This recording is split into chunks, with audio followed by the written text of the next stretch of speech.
So let me read you some portion from the defects of samsara.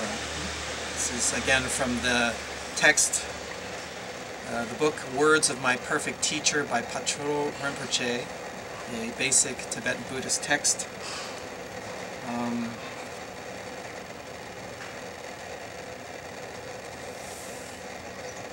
The human realm.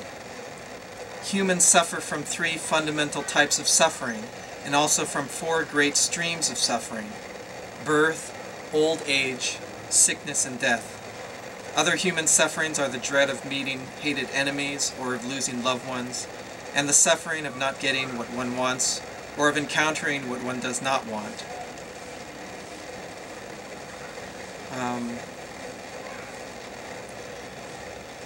The suffering of change. The suffering of change is the suffering that we feel when a state of happiness suddenly changes into suffering. One moment we feel fine, satisfied, and full after a good meal, and then suddenly we are racked by violent spasms because of parasites in our stomach. One moment we are happy, and the next moment an enemy plunders our wealth or our livestock, or a fire burns down our home, or are suddenly stricken by sickness or evil influences. Or we receive some terrible news and immediately we are plunged into suffering. For indeed, whatever apparent comfort, happiness, or prestige is to be found here in samsara, it lacks the tiniest scrap of constancy or stability. And in the long run, we can never resist the round of suffering. Therefore, cultivate disenchantment with it all. We experience suffering upon suffering when before one suffering is over we are subjected to another. We get leprosy, or then we break out in boils too. And then as well as breaking out to boils, we get injured. Our father dies, and then our mother dies. Soon afterwards, we are pursued by enemies, and on top of that, a loved one dies. No matter where we are born in samsara, all our time is spent in one suffering on top of another, without any chance of a moment's happiness. So basically, if we are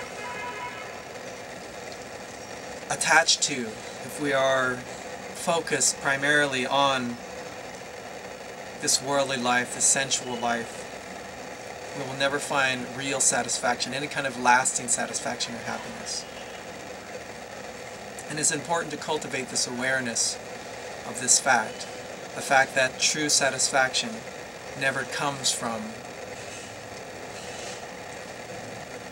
the attractions of this worldly life. Anything superficial, anything sensuous. The only real satisfaction comes from deep within, from the spiritual life. Let me finish by reading the last part of this chapter, which I found particularly nice.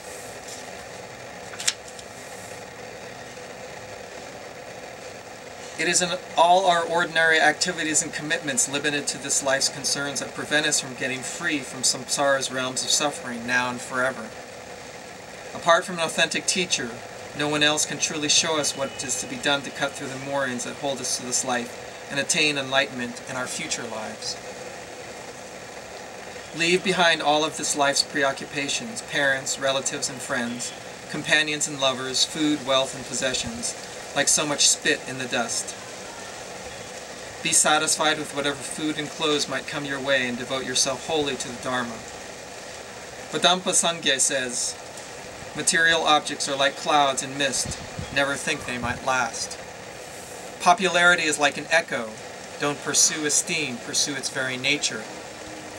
Beautiful clothes are like colors in a rainbow, dress simply and apply yourself to practice. This body of ours is a sack of blood, pus, and lymph. Do not cherish it. Even delicious meals turn into excrement. Don't give great importance to food. Phenomenon arise as enemies, stay in hermitages or in the mountains. The thorns of illusory perception tear at the mind. Experience them as being of equal nature. Desires and needs all come from yourself. Keep to the very nature of mind. The most precious jewel is within you. Do not long for food and wealth.